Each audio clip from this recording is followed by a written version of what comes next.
You're now live on air. Yay! Hello, everybody. A big hello from Valencia. I am very. Oh, I can hear myself, but anyway, I'll work around it. I'm very sorry I can't be there with you today, but it actually helps me bring about my first point. The reason I can't be there with you today is because I've had to make some difficult choices, and that's something that we all need to do in our business, but we aren't always very good at it, and that is saying no.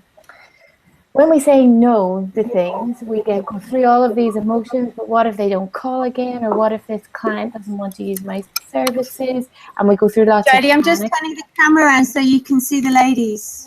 Oh, yeah, please, because I'm looking at the ceiling at the moment.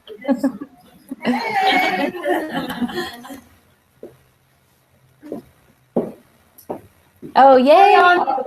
Oh, this makes it so much easier now. Great. Anyway, as I was saying, the reason why I can't be there is because I had to make some difficult choices. And really, it's because I've been doing a hell of a lot. Last week, I was in Shanghai. I was in Singapore, back in Shanghai, then London, and I just flew in yesterday. And I contacted Ali because I was very frustrated. I want to be there with you guys, but I realized that if I continued to say yes, then by doing that, I would be saying no to my health. I'd be saying no to my 12-week-old son and to my family and to the other priorities right now in my life. And there's a real lesson there, and it's called the capability trap. We need to not fall into the capability trap of being superwomen and trying to do absolutely everything all of the time in our lives and in our business. Because when we say yes to that extra meeting that you weren't planning, or yes to that piece of work that has come in last minute and you don't know when you're going to get it done, you're saying no to so many other things in your life that may be important. So we need to have a lot more bravery about saying no, both in our life and in our business. Now, I did some research amongst many of you about where the issues are in your business and what's coming up for you, and that was one of the themes. Don't know how to say no. Now, what's really important is back to the superwoman. I've had people say in the research, "Oh, I need to learn SEO."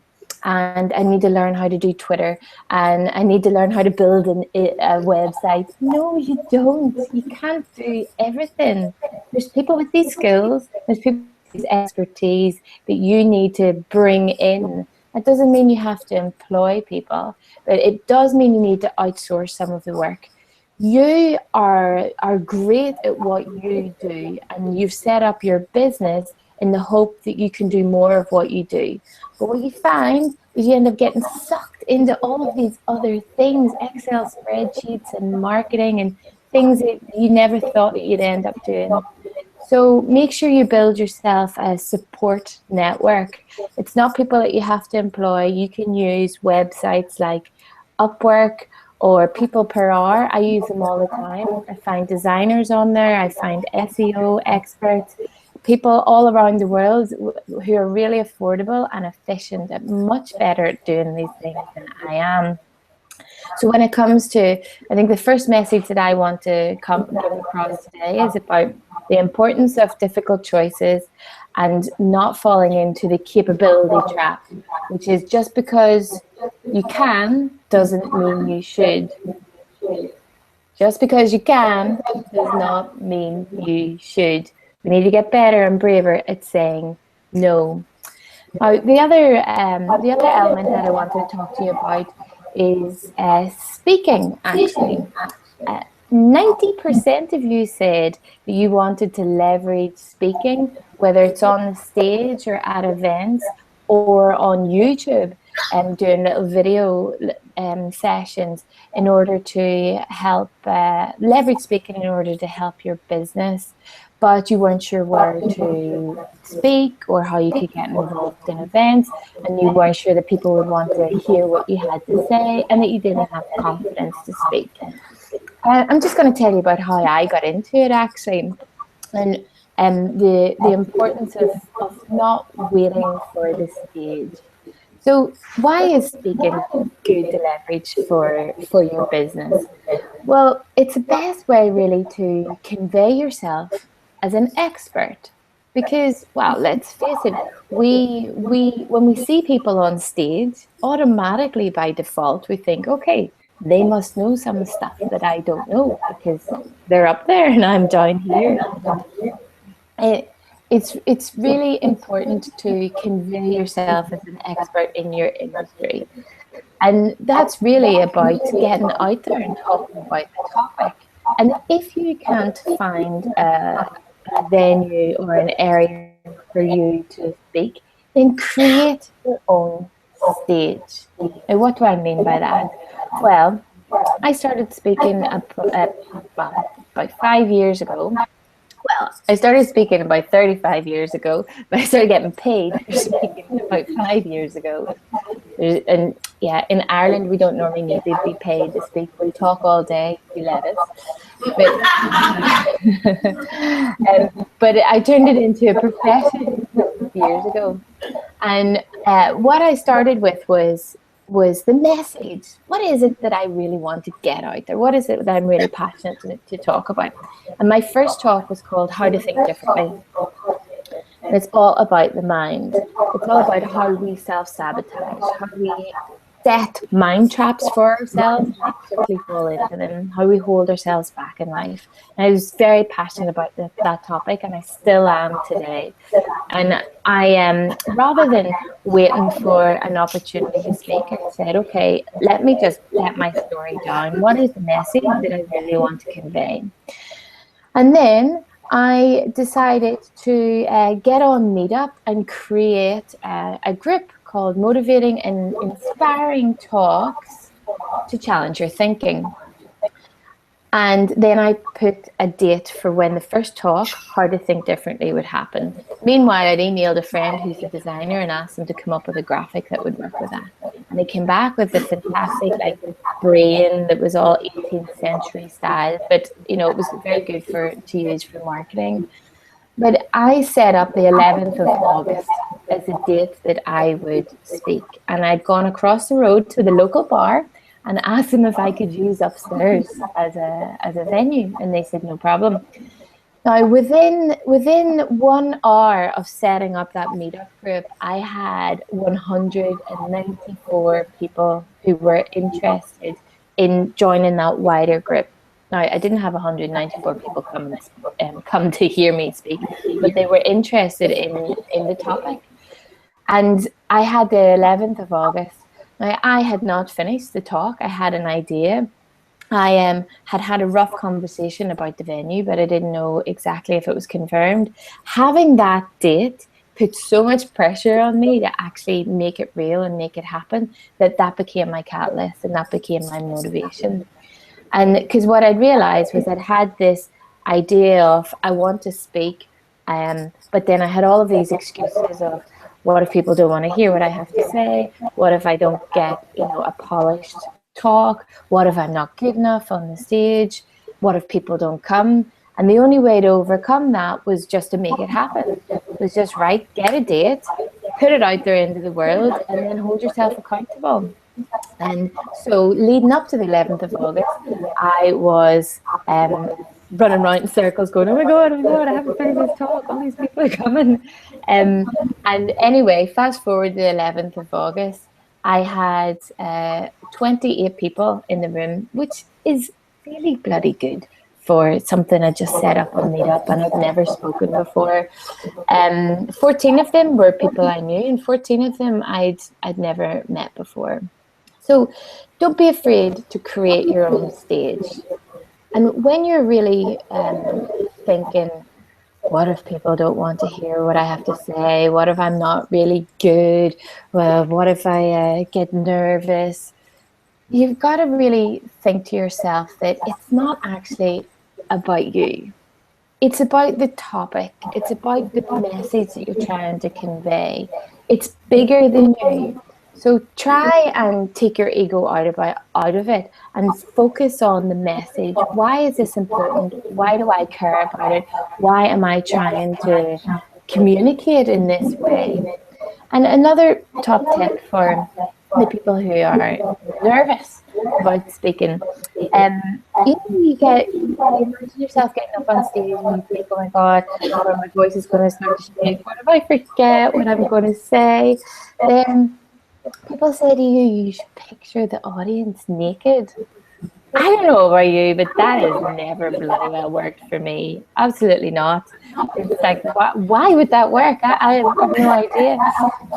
You've got to think about physiology is what's taking place. It's hijacking you. You're in a fight or flight mode. This is why you start to shake, because you've got adrenaline going through your body. Because let's face it, you're shitting yourself, and that's okay. Your hands are shaking, your heart will start palpitating. That affects your voice. It also affects your eyesight. Your eyesight dilates. All of this happens it's a primal response, because your body is afraid, and usually when you're afraid, there's some big scary predator that's attacking you, and your body gets into the mode which is to flight or to fight. So your veins will literally pull back from your skin, so that if you get attacked, you'll lose less blood. Your other parts of your body are starting to shut down to reserve energy, so that you can that you can run very fast. Your eyes dilate so that you can see your threat effectively. So when you're dealing with something physiologically, you need to beat it with physiology as well. And what you need to do, so top tip, if you are ever going to get on stage, you're doing a presentation in front of clients, or you're nervous in some way, a top tip is to do what I call the silent scream. Now, I recommend that you don't do this in public, although for the sake of demonstration, I'm now going to do it in front of all of you. But I recommend that you find a toilet stall or a quiet corner or somewhere where you can get rid of your adrenaline. And what you need to do is you need to literally get your body and scrunch every muscle that you can, and then go as much as possible. Now, you heard a little bit of sound from me. You can do it silently, so that people aren't knocking down the toilet door going, oh my God, is somebody dying in there? But that's how you get rid of that nervousness. You need to dissipate the adrenaline through your body. If you don't get rid of the adrenaline, you will stay like shaken and nervous and hijacked. You literally be hijacked by your biology. So that's a top tip for speaking. But as I said, remember, it's not about you, it's about your topic. You all know Simon Sinek, people don't buy what you do, they buy why you do it. It's about the bigger cause. Whether you're selling medical equipment, or you're selling jewelry, or you're selling consulting services, if you use the stage to talk about your topic, you will automatically bring an audience of potential clients to you by being on that stage, having not even opened your mouth, you've established yourself as an expert. Don't wait for perfection. Don't wait until you decide, until 30 years is when I will allow myself to consider myself an expert. The moment you step on that stage, you are an expert, and people will be willing to listen to you. So, and it is about, I know that there's a concern about confidence, and I know all of this because I've analysed all of everything that you said in your interviews, which gives me a head start. I know that people have confidence issues, but this is another trap that we fall into. We wait, women in particular, now I'm pointing my pen, women in particular will wait until we feel absolutely completely capable and completely confident before we have the courage to then do whatever it is we need to do. Men don't do that. Have you ever noticed? You'll get men getting promoted or going for that job that they're really not ready for, and you're like, hold on a minute, you need another 2 years. But they just go for it anyway, and they learn on the job. And it's something that we women need to get better at. Don't wait for the capability and the confidence before you start being courageous enough to get out there and do what you need to do. What the this is the 4 C's. Dan Sullivan, who's a very famous coach, he talks about the 4 C's. The first thing that you need to do is you need to commit.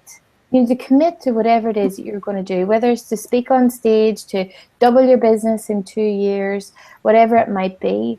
And then you need to have the courage to step forward and to start doing it. It's from doing these things that you get your capabilities, and it's as a result of your experience that you get confidence. But we all do it the other way around. We think we have to wait until we're capable, and then we should get our confidence ready, and then we will commit, and then we'll have the courage to move forward. But it's the other way. You need to commit first. You need a certain amount of bravery. You know, many moments in your business, you're going to find yourself on the side of a cliff, right? Imagine that you are cliff diving. That's bloody scary. I'm not sure I'd want to do it, but it's really exhilarating at the same time. The only way to ever know if cliff diving is going to be for you is to jump off. But I'm using cliff diving as an analogy for anything in your business that you haven't been brave enough to do yet. You can easily spend a lot of your time on the side of that cliff, pacing up and down, literally going, oh, okay, I wonder, should I jump over that cliff? That looks a bit scary. That's quite far down there. I'm not sure. And then you move backwards, and then you move forwards, and then you move backwards, and then you think, oh, I'll do it tomorrow.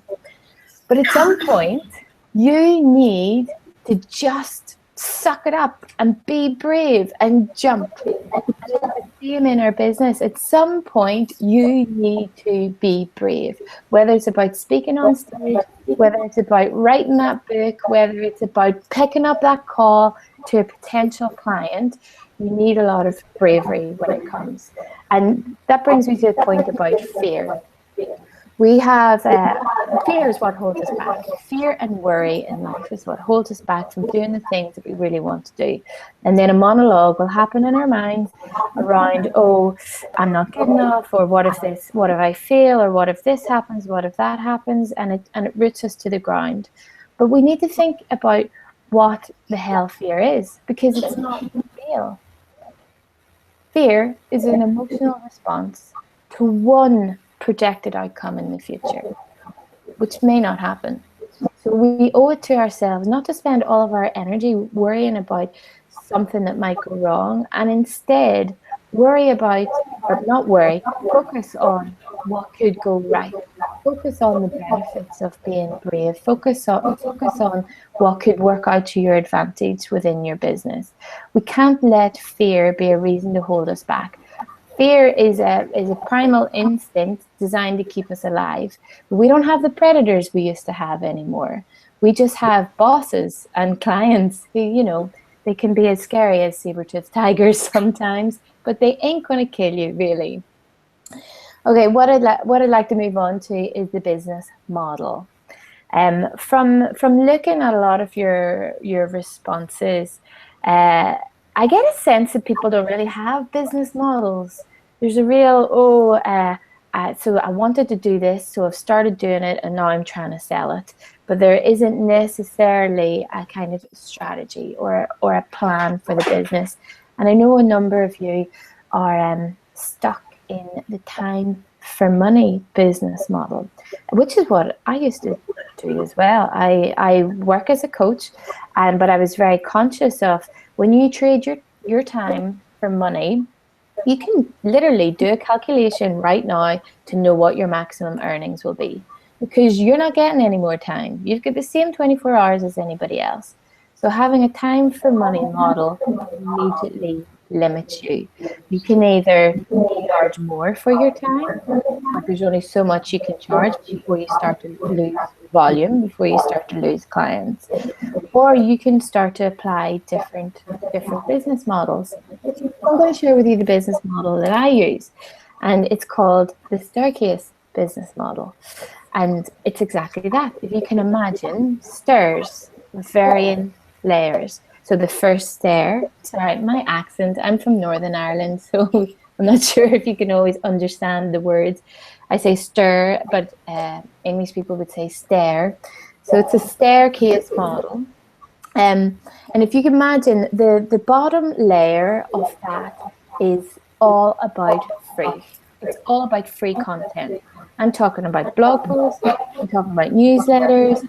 I write for the Huffington Post as well, for example. I also write for a magazine article in, they're based in Barcelona, but they distributor through Spain. And I create free resources. So I'm constantly giving away free resources in exchange for emails through my website, through Facebook, through LinkedIn, through social media. I've done a TEDx talk, and I also do videos on YouTube.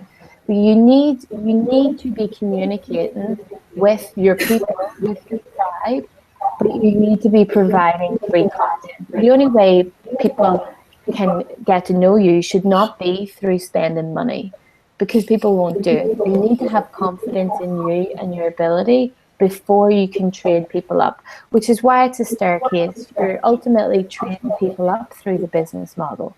And the first step is all about free. So what are you doing in your business? How are you sharing your knowledge? Don't have a scarcity mindset. It's like, oh no, I can't share that because I can really get money for that, or I want to use that later in another product. Share your knowledge, get it out there, because you'll establish yourself as an expert. And psychologically, when you give to people, at some point they are going to start to feel like they should give something back to you. You know, when you give a present to someone at Christmas and they haven't got you something, and then they panic and they're like, oh, I need to get her a present. It's the same principle. Psychologically, we're uncomfortable with continuously receiving things. At some point, when you continue to give, your potential clients will convert over to become your clients if they rate what you're doing. I'm assuming that you're all good at what you do. The second staircase is the second staircase is speaking. So I've already mentioned that you can be speaking and using that as a leverage for your business. Now, you're not going to do that for lots of money. That's maybe it's €15, €20. But what you really actually want is you want people's email addresses. So, because when you get people's email addresses, you can continue a conversation with them later. You can continue to trade them up to your products later. And the third is webinar courses. This is your passive income. This is how you will break free of the time for money model. If you can capture whatever your service is in a virtual way, which still has you at the heart of the product, but it means that you are not actually having to show up all of the time, then you can be making money as you sleep. Now, just to let you know, I recently launched an online webinar course called Uncover Your U-Print. And to let you know how that went, I invested a certain amount of money up front, but again, my marketing, I spent as much energy, if not more, in my marketing as I did on the actual product itself. And my marketing strategy was to create 3 free videos teaching, so sharing some of the models and giving away some of the tools and techniques so that people could get a feel for who I was and what I was about before I began to talk about the product. I also did research amongst all of my subscribers and said, this is what I'm going to do. I want you to answer one question. What is it that you would really need to have in there for this to be something that you want to have? What is it that I need to guarantee that I deliver for you to be happy with this product, this course, whatever it might be? That way, you're always giving your audience what they want. Because we too often go into a little black tunnel and spend hours and days and weeks and months perfecting this product that we think people want. And then we go, da-da! And then everyone's like, what? I don't want that. What's that about? You need to do research, and ensure that what you're putting out is what people actually want. Webinar course I really recommend is a great way to generate passive income. I also don't always have it on. I only had it on. Yeah. Can you hear me? Yes. Just 2 more minutes. No problem. You don't always have to have it on. I only ever went live for 4 days on the sale because I'd spent so much energy upfront in marketing and giving free content, etc. I was able to pull in £28,000 in a 4-day launch. That's the capabilities of having a passive income webinar course, but investing in your marketing upfront. So I can literally make money while I sleep. Just to finish the staircase, and I know I've got about a minute and a half. Membership programs. Membership programs are low cost, but they bring in high volume. So what is it that you can be delivering to your audience on a monthly basis? Whether it's advice, whether it's content, techniques, or videos, or teaching, educating. You know, I had someone in the research who has a jewelry business but doesn't drive, therefore wants to really bring people to their home. But I would say, turn it on its head, think about it differently. If you're making jewelry, can you teach people how to make jewelry? Can you have workshops where you're passing on your expertise? So not only are you selling your product, but you're helping people be a part of that journey of your product as well. Finally, we've got coaching, corporate speaking, and workshops. Now, as you go further up the ladder, you make more and more and more money. Corporate is where it is. I noticed that when I asked most of you what your who your target was, half of you said general population. General population is not a target. I hate to break it to you. It's like asking someone what their color is and them saying the rainbow. You can't have everything and everyone. Your niche should be an inch wide and a mile deep. So get much clearer, make some difficult choices about who your target is going to be. I have a million more things to say, but I have run out of time. So that's my whistle-stop tour. I wanted to cover off 3 things. The capability trap, just because you can doesn't mean you should. How you can leverage speaking for your business. Don't wait to be invited on the stage. Create your own stage. And the staircase business model. Don't fall into the time for money trap. There are many other ways to scale your business through passive income, membership, online courses, etc., etc. Okay, I'm done. All right, thank you ever so much, darling.